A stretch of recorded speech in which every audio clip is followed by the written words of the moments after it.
This is a Global Skills Podcast, conversations that shape the future of work and learning. We're exploring how we close the skills gap and build a future where everyone has the chance to thrive. From education to business, connecting people, ideas, and opportunities that drive change. It's about collaboration, curiosity, and creating real impact today. Because every skill learned brings us one step closer to a more inclusive world. The Global Skills Podcast, where learning and opportunity come together. Today's guest is redefining what learning can be for the next generation. Valentina Olivieri is Head of Learning Technology at Shooters Hill Sixth Form College, where she leads digital innovation across AI, immersive tech, and inclusive design. Her mission is simple but bold: creative future-ready learning environments where every student can thrive. With a background spanning edtech leadership, product development, and strategic innovation, she's completed the Oxford Strategic Innovation Programme and earned her MSc in Psychology and Learning Disability while working full-time and raising a family. That resilience shows up in everything she does. Her work sits at the intersection of AI, neurodiversity, and human-centered design, presenting research on authentic AI and championing accessibility as a core pillar, not an afterthought. Valentina believes technology should elevate humanity, not replace it. Valentina, welcome to the Global Skills Podcast. Thank you. Hello, everyone. So I love to start off and find out more about the guest and understand, how did you end up in the role that you're in today? It was a bit of a long and not linear journey. So I think my passion for edtech kind of started when I didn't know that edtech was a thing. So I studied foreign modern languages in Italy at university. And during my course, I've done a module on computational linguistics. And alongside, I was tutoring teenagers, kids, and adults. And it was quite clear that everyone learned in a different way. So putting together two things, I kind of started to think, is there a way in which technology can help everyone thrive in their own way? And that's pretty much where it all started. I moved to the UK doing a totally different job. I worked as a receptionist. But in the meantime, I looked at how can I get into this field that I don't know what field it is. I found my MSc in education, learning and technology at Oxford, applied on a whim, not thinking that I would get into it, ended up doing a year at Oxford, doing this MSc, and that's really where it all started. I've started my career in edtech, doing the project coordinator first, product manager after that, and then ended up in higher education, just to have some hands-on experience, really seeing how edtech was being used. And then pretty much all of that experience alongside my MSc in psychology and learning disability brought me to my role now. All of the work that I do, having an impact in practice. I think this is the really lovely thing about working in a school. You do a lot of work, but you can see it. You can see the students benefiting from it, the teachers, and it's really exciting just every day seeing learning happen on the field in a way. I think you're right that young people, you can feel their energy. You can see the impact instantly. It's in their eyes, on their face. Because I think as adults, we get very used to maybe the layers that we hide behind. But with kids, when they see something that inspires them, it just is next level. I want to touch on what you just said there. We all learn differently. What do you mean by that?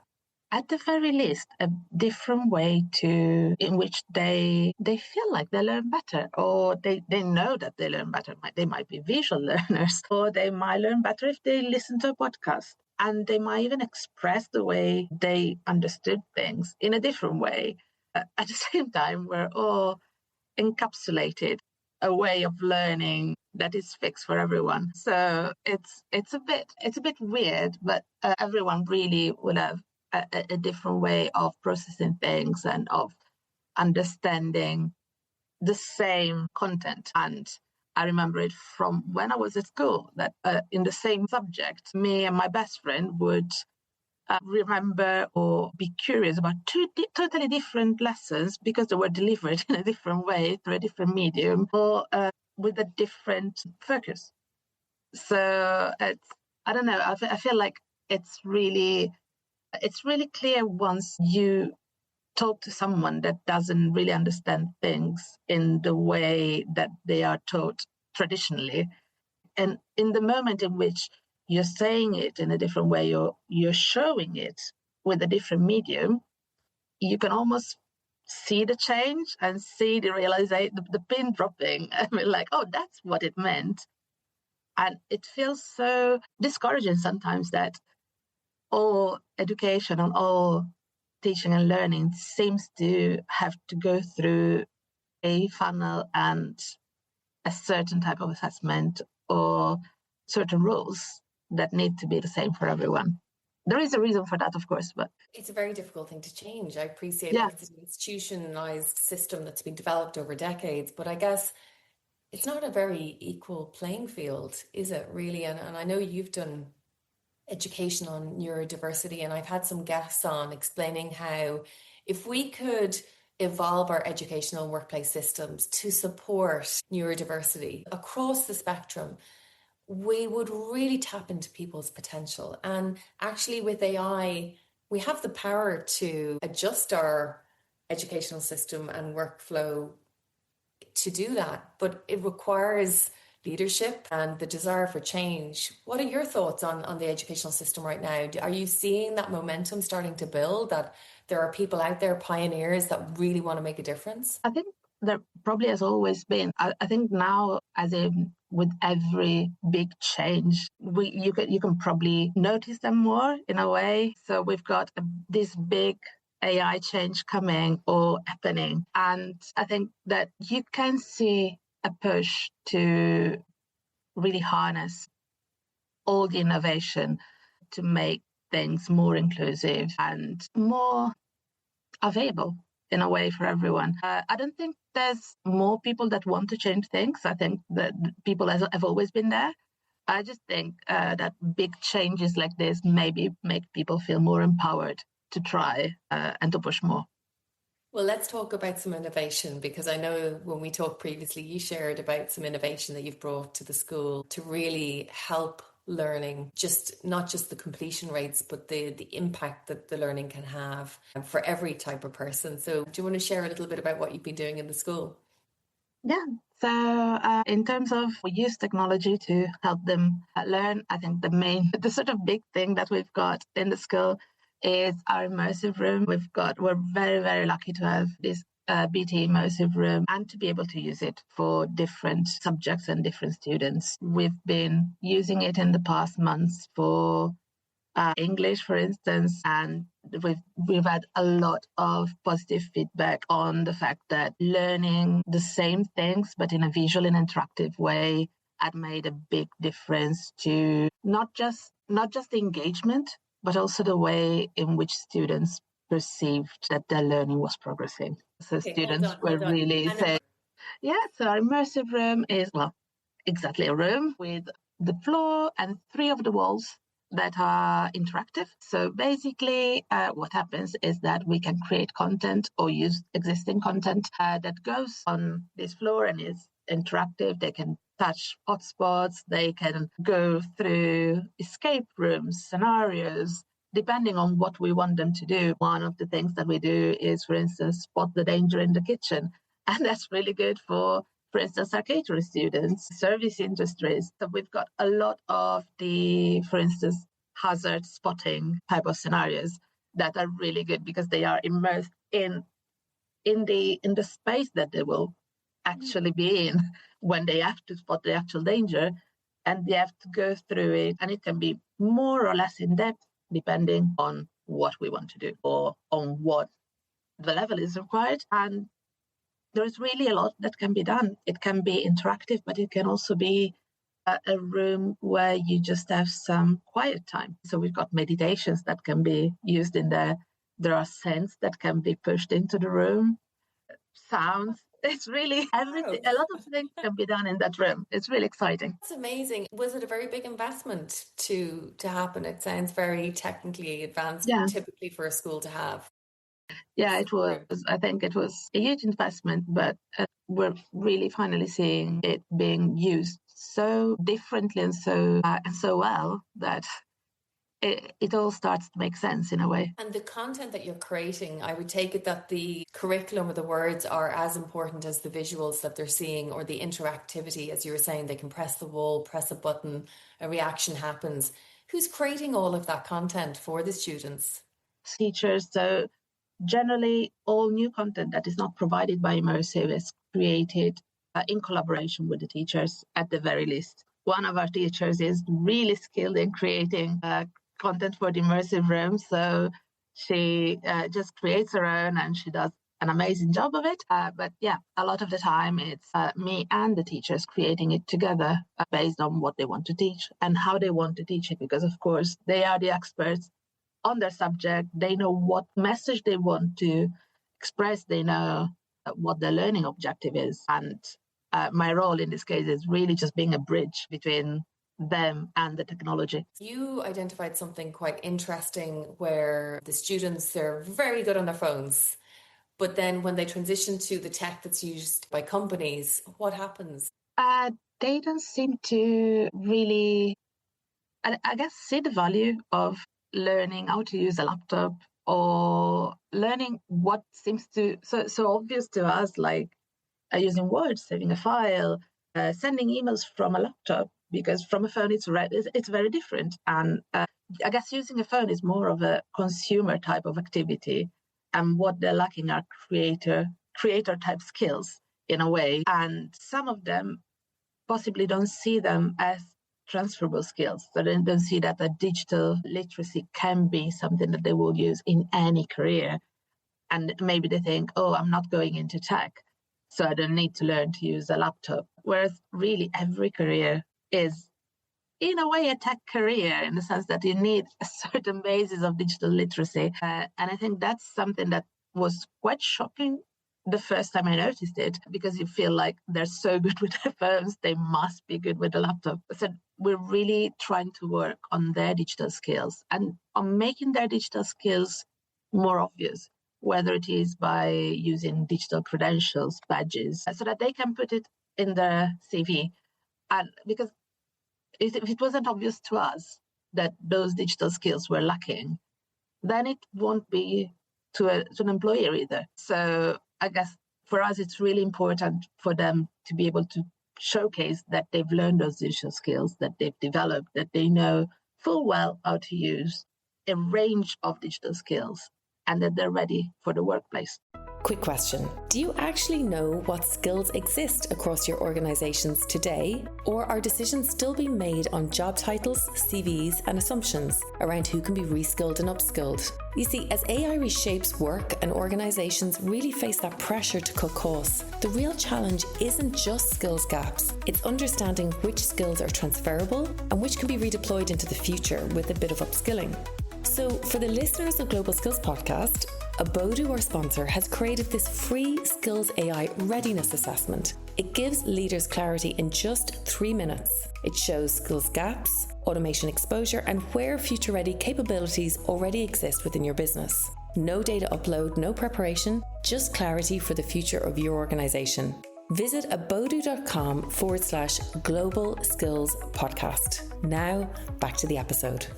You seem very connected to industry, because you talk a lot about, I guess, what employers are looking for. And I know that is changing a lot, but that's quite unusual for the age of student that you have. Usually it's the next level when they go to university or apprenticeships. Why do you have such a strong connection with industry? And I know you've mentioned to me as well, you're actually starting to work and collaborate with companies. What's the purpose behind this? I think a lot of it is around the fact that we can give the students all of the skills that we want, but we really need to give them also confidence. And the confidence comes from experiencing different realities and knowing that they can do it. They can learn the skills, and that's really good. But then it's really all about putting them into practice and saying that they can use them, that even that they are those transferable skills that can be applied into different careers, for them to know what they want to do and to know what it will look like. So one of the things that we're doing a lot is apprenticeships, working with the local community, with the local companies, and trying to get our students to get that experience and that confidence. One example is our newest one, that is property maintenance. It's really about getting them to try and see what is required of me when I'm there and what is it like to do this job. And it might be that it will become the job of their life, or that they will say, no, that's really not what I wanted. I want to try something different. And I guess this age is probably the best age to try. Any age is fine to try, and they can change as many times as they want. I've changed a lot. But the earlier they can experience things, the more confidence they can build, really. I was reading the other day an article that talked about, professionals, we're not going to have niche specialists anymore because AI can be the niche specialist, far more powerful than a human. We need us humans to be generalists, to apply our hands to multiple things with the power of AI behind us. But being able to adapt to change, learn for life, not just in school and education. What are the mindsets, would you say, of young people right now to this new future they face, where there is going to be a lot of change and you'll constantly be learning, and maybe jobs won't be 5 days a week for one employer. They could be a few days a week with big breaks for multiple employers as a contractor. Like it really is an unknown. What are you finding is the mindset of the young person right now today? I think there is definitely a lot of, I wouldn't say necessarily confusion, but uncertainty of what am I going to do once I finish this. And I think one of the keys that we've identified talking with the teachers recently was the need for them to understand what are the changes, and the need for them to develop critical thinking. That was something that we found was really central to everything we want to do. So we've had last week a teaching and learning conference for staff on AI, because there is a lot of hunger from our teachers, our staff, to understand what's going on, understand what AI is, what it can do, in order to support their students. And one thing that came up really a lot was, how can we actually use AI to develop their critical thinking so that they can approach it and approach any change that is going to come in a way that will allow them to not only adapt, but thrive into that. Because really, AI is one of the changes. It's, I think, a couple of years ago, the same concept applied to fake news. How do we get the students to understand what is a reputable source, what is not? And it's really the same concept coming back again, of how do you equip students to think by themselves? How do you equip students to analyze things and to evaluate them so that they can make choices no matter what the changes are in their future and no matter what the innovations are? So this was something that really came up a lot in conversations, and we found that it was really a key skill to give our students. I remember when I had friends tell me when my kids started school, primary school, that you as a parent will be replaced by the teacher. Teacher says, no, teacher says, all of a sudden you're demoted. And in this last month, I've experienced, or last few months, our eldest going to secondary school, where now there's access to devices and obviously ChatGPT. And now I get ChatGPT says. So I'm demoted twice. But I love this idea of critical thinking, because it's understanding that what's produced by AI is not the gospel. Yeah. It might not be 100% accurate. And so I think that's a really, really smart move. In terms of post-school and what your students are looking at, you mentioned apprenticeships. Are you seeing a shift away from the traditional path of many trying to strive for university for 3-4 years? Or is it still that traditional sense of, no, I must get a degree?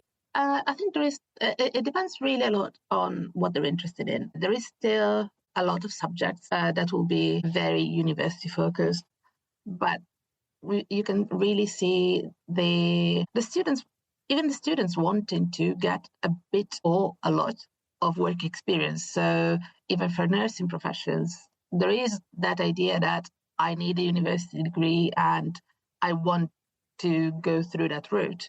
but also I want to learn how to do it and what is it like. So it's a bit of a mix. You will have definitely some subjects that are much more apprenticeship focused, but one thing that is quite clear is that there is a lot more appetite for trying things in real life.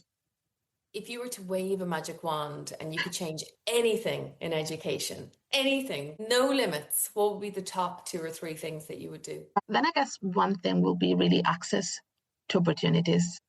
I think it's really it's that confidence piece that we were talking about.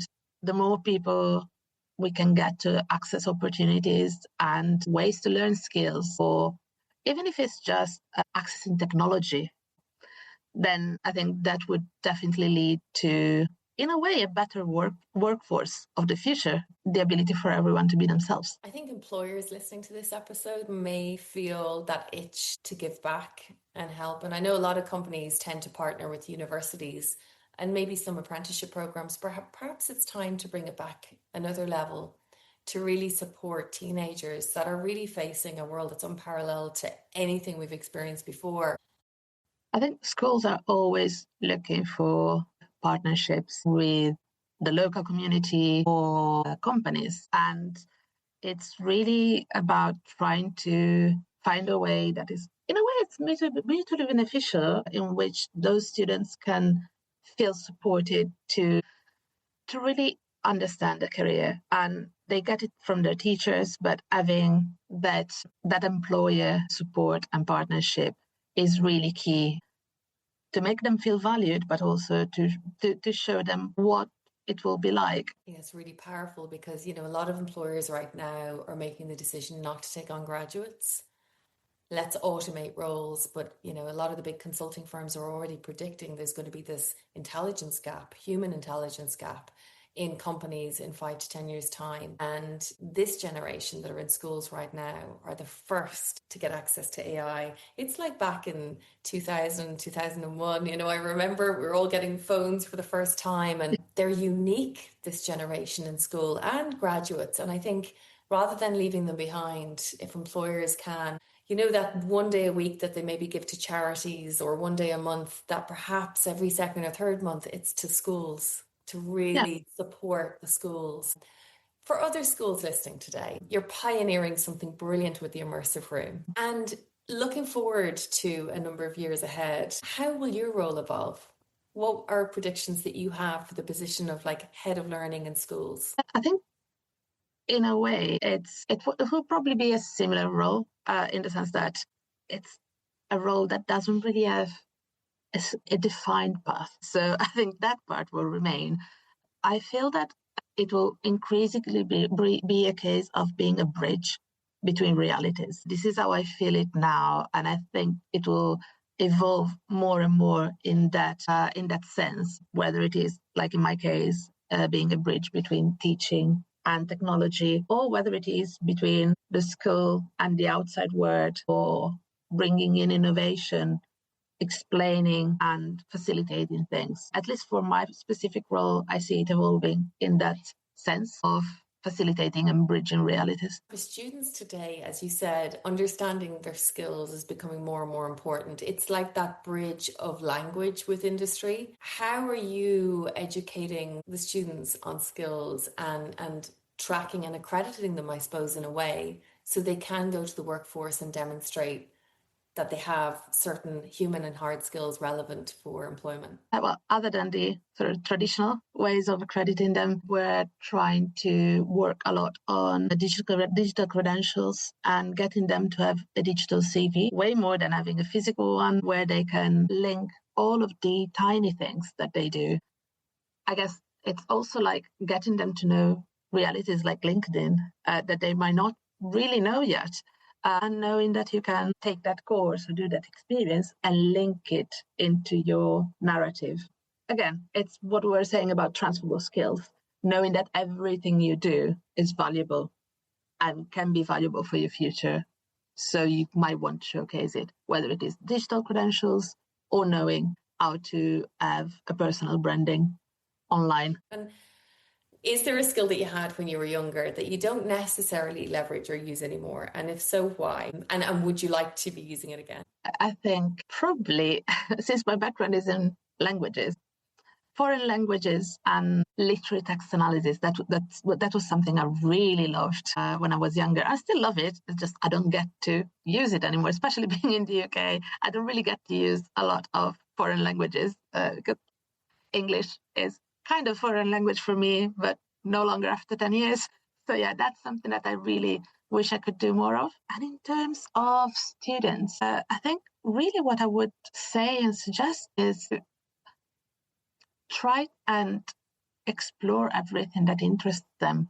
It doesn't need to be something official. It doesn't need to be a defined or accredited pathway unless there is an actual need because you want that specific career, but really to explore things that interest them. And because they do not know what it might bring. And for me, for instance, I wouldn't have gone into edtech if I hadn't explored more of computational linguistics. And it was a tiny module in my degree.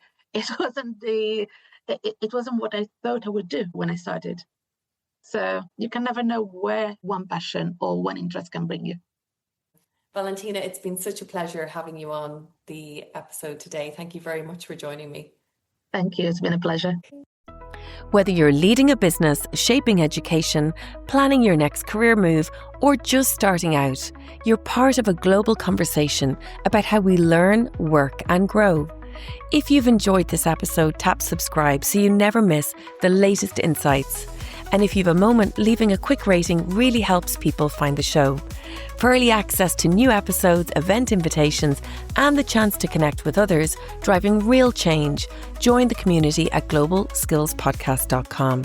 The future of skills belongs to all of us. Proudly sponsored by Abodu, empowering organisations and educators with world-class skills technology to build a better future for everyone.